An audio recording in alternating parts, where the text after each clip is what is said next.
2024 सालात या डोळ्यानं राजकारण पाहिलं, या डोळ्यानं समाजकारण पाहिलं, राजकारणातले चढ उतार पाहिले, प्रपंचातले चढ उतार पाहिले. या सालात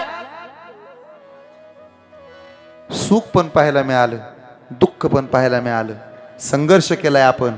त्यामुळे या 2024 सालानं इतकं दिलंय ना की त्या सालाचे उपकार आपण आहोत तोपर्यंत मानले पाहिजेत. एक मुद्दा सांगू का तुम्हाला उड आहे म्हणून. याच 2024 सालात ज्याचं स्वतःचं घड्याळ होतं त्याला सांगावं लागलं कुणाचंही बटन दाबा, फक्त घड्याळाचं दाबू नका.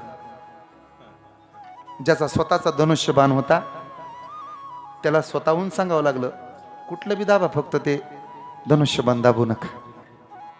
याच 2024 सालात चढ उतार झाले, पलट्या झाल्या, आपले दुसरीकडे गेले, दुसरे आपल्याकडे आले, रातीत पक्ष बदलले, बॅनर लावणारालाही कळलं नाही नेमका कोणाचा लावू. गोलाल